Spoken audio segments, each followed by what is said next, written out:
Blunt Talk with LT, episode 133. This episode is brought to you by StackWap.com. StackWap.com/shop for your SGE merch. Use promo code Blunt Talk, capital B, capital T, no space, for 10% off everything in the SGE store. Make sure that you subscribe to the channel. Make sure you hit that like button. We trying to grow back after losing that channel 10,000 subs. I'm gonna remind you guys at every turn. Tragic. Okay, so let's get back into it. First topic of the day. Let's get into the most present.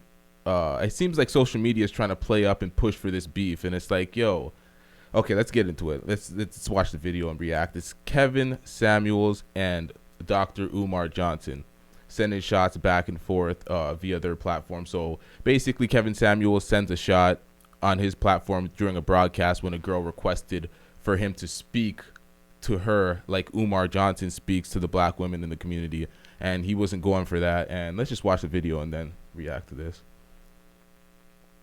Right? You mean Dr. Umar Johnson, the man who has 2 children by 2 different women that he never married? Dr. Umar Johnson, the guy that for the last 10 years has not built brick one of a school he's collected money from. Dr. Umar, hold on, ma'am. Dr. Umar Johnson, the man who calls you queen, mother, goddess, and all this other kind of stuff. And again, for those who are keeping score, this is another woman who comes on and says, talk to us more like Umar. The Prince of Pan-African. Big Papa's in the house. Run my donations. I mean, shout out to Umar. I got no problem with the dude, but I think it's funny y'all keep coming over here asking everybody to talk like Umar.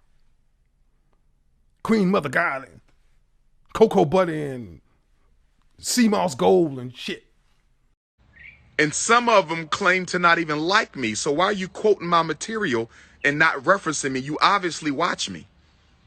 You obviously watch me because too much of my material is coming out of your mouth.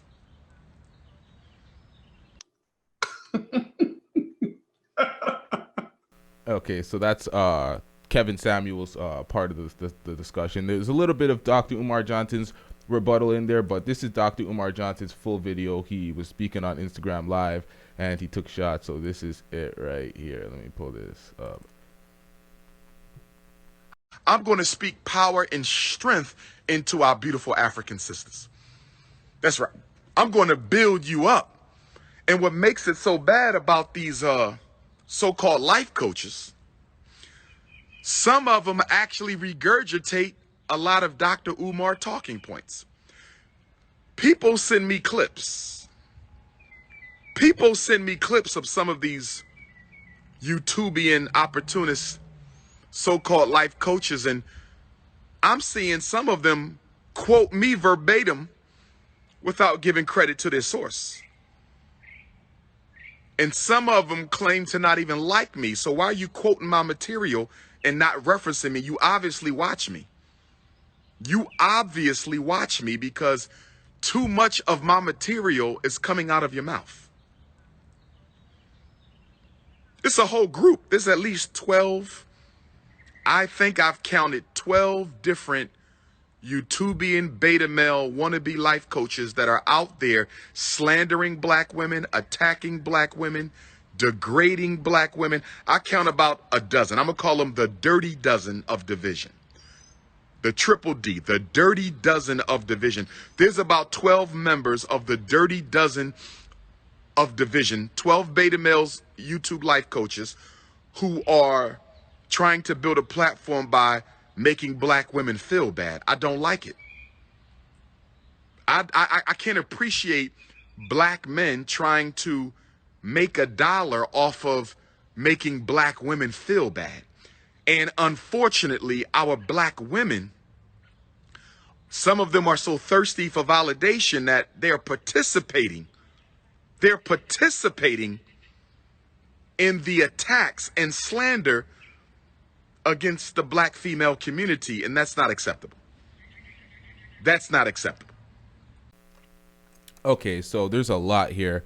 You guys gonna have to bear with me with this one. There is a lot here. First and foremost, I don't think it's productive for the community building to have Kevin Samuels and Dr. Umar Johnson, leaders in their own rights, beefing or having any type of back and forth. I know he took a shot at pretty much a lot of the manosphere, the black manosphere. He said 12 people. We don't know exactly who is in that, but we could kind of like, when you think about the bigger YouTubers, you could kind of guess a little bit to see who he's talking about, but if you don't put no name on it, we don't really know exactly who you're talking about. But O'Shea Duke Jackson spoke on his platform talking about Dr. Umar Johnson having great messages, because when he talks about people reiterating his talking points, he has a lot of great messages. But what O'Shea Duke Jackson reminded people of, that he doesn't really practice what he preaches, and he's not very transparent about what he's doing in his practices. He talks about people taking advantage of black women or degrading black women on these platforms, and that's just disingenuous at best. What these people are doing, the way I look at it, and the reason why I say they shouldn't beef, is because they're doing two different things. Dr. Umar Johnson, in his rhetoric, pretty much gives up on the adult and grown black men, and his focus is working on the black boys and the black youth to make them better black men. That's his focus. That's why he keeps talking about these schools or whatever. I don't know if in the video he was outside of one of his schools, because they always talk about he hasn't built any school or he hasn't done anything and he's just collecting donations. I've seen videos of him in the actual school with volunteers working on the school. His planning may not be the best. The fact that he's trying to get 2 schools operational before he even can get one may not be the best. His delivery in getting donations may be a little bit brash for some people to digest, but he has a different goal.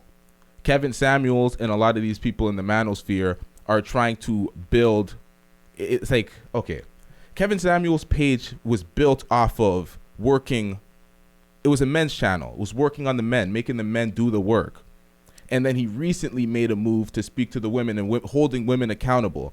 And then what Dr. Umar Johnson is trying to say that they're doing to black women is just it's not true at all. They're not trying to shit on black women and ruin black women image and do any of the things he was saying. What they're simply doing is holding black women accountable the same way they're holding black men accountable, so we can rebuild a dysfunctional community. That's pretty much what it is. It's holding people accountable for their shit.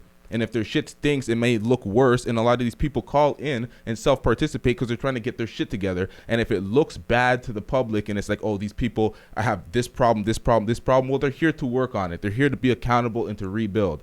Their beef, Dr. Umar Johnson beef with the manosphere or with Kevin Samuels, is counterproductive. It's not working in any way. You guys have two different focuses, but you guys are both trying to build the community. So therefore, just continue building the community. Leave that, that bullshit, that fuck shit, the beefing and that shit to rappers or just people that are just not leaders in the community. That's the way I look at it. It's counterproductive. It's a waste of time. It's bullshit. Yeah, people get good laughs. Yeah, there's all these TikTok videos of them going back and forth because they're charismatic people that are witty with their words, and they have good they're good at roasting people and digging in. But at the end of the day, it's like that's not what we're here for. We're here to do the work and build the community back. So it's like, it's counterproductive to have these beefs. Yeah, they do good for views. Yeah, it catches attention. People on Twitter are just trying to build up this Kevin Samuels, Dr. Umar Johnson Verzuz. They're saying this is the Verzuz we need. Like, people are doing that immature shit, but that's counterproductive. So, yeah, that's my thoughts on that. What else do we got here? Spend a lot of time on that. Get a beverage out this bitch. Okay, so next story. I did a video about this, the truth or the real reason why the Joe Budden Podcast, or Rory and Mal left the Joe Budden Podcast, or whatever I titled it. That got deleted along with the page. That did a lot of views, got a lot of attention, got a lot of conversation going. And then when Rory and Mal returned, I was like, damn it, I pretty much knew it. But now the evidence is gone because the channel terminated. But I'm probably going to re-upload that clip because it was a lot of emotional bullshit. When they come back and they came back to the podcast, it sounded like a lot of emotional bullshit and not a lot of handling business. And this is why sometimes business with friends go left, because the line gets murky.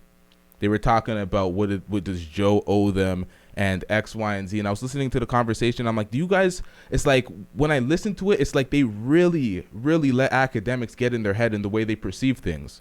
That's what it seems like to me as a viewer, listening to their content consistently and listening to their conversations, and then listening to academics and seeing what happened during the saga of academics antagonizing Rory and Mal with the Rory and Millie Mal shit.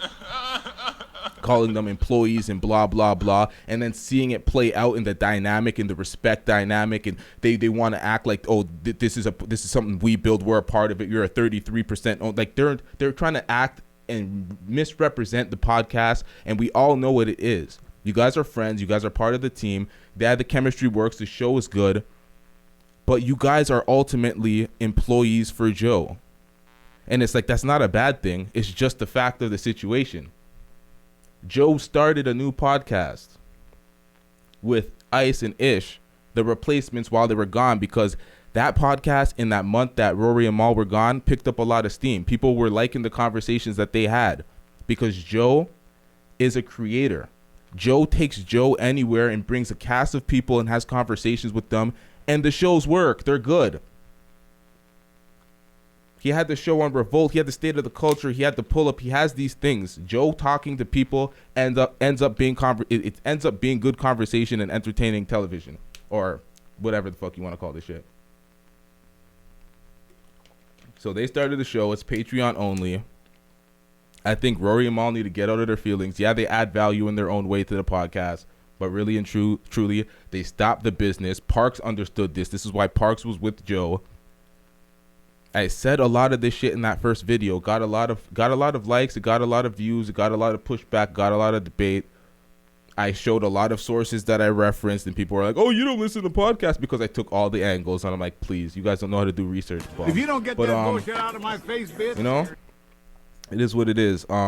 Stupid. What else do we got here? All right. That's pretty much it for the serious topics for this episode. We're going to be right back at it with a response. I have something that I want to do, pretty much responding to my son's interview on the Drink Champs podcast, speaking about his fallout with Vlad. I want to probably do a longer, more in-depth conversation with that, so I'm going to hold off on that for this episode, but make sure to see that on the channel very soon. Very soon. But let's get into the viral reactions, the things that went crazy this week. Where did we start? Okay, this is wild. I don't even get what this lady was doing, but okay, so the lady's riding the front of the hood of the car in traffic. Let's go. He said bust it over for y'all. Y'all some well, he want me to go for it. He got some money.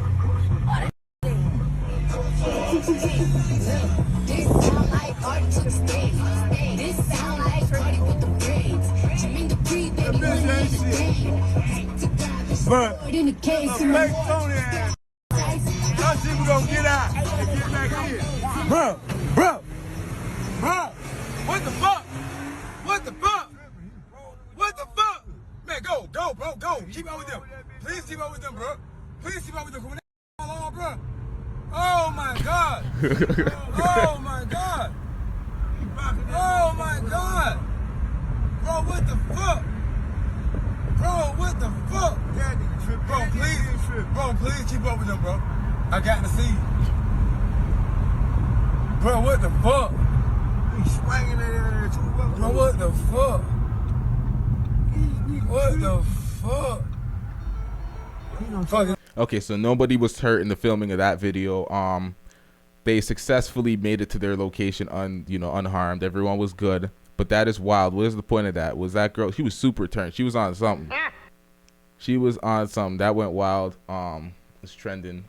Topic of discussion, people's behavior. But it is what it is. They ended up safe. I wouldn't try that. I don't suggest anybody try that shit. They were going ridiculous speeds with her on the front of the hood, but that's crazy.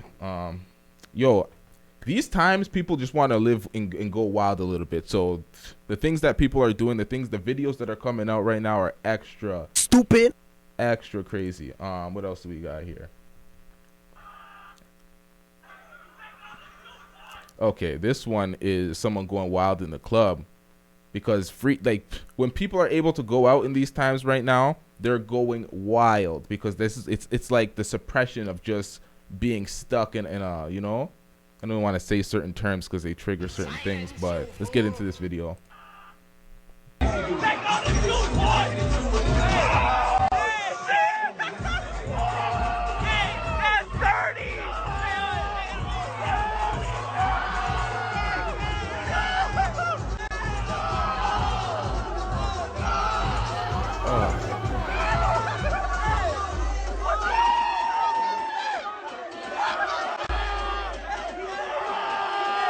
If you don't get that boy, Oh, jeez, no one could stop her before that. They let her do all. she belongs to Like, the nobody could stop her? Like, what the hell? People do the most. I know you were suppressed being inside for a while. You want to get out and go buck wild in the club, but that is doing the most. And that's filthy. Shit getting out of hand now. That's disgusting. What are you doing? You do, like, for the clout? Is that the clout you want? Some of the clout people seek, it's like, why would you seek that? Why would you want that associated with your name and face and your brand? And then you're trying to find the suitable keeper. What? Bad term. It is what it is. A suitable whatever. A man or whatever. Being that. Licking toes in the club after licking socks and feet on the ground. No autopsy. That's filthy. No personal attack. That's just very unsanitary. Very gross.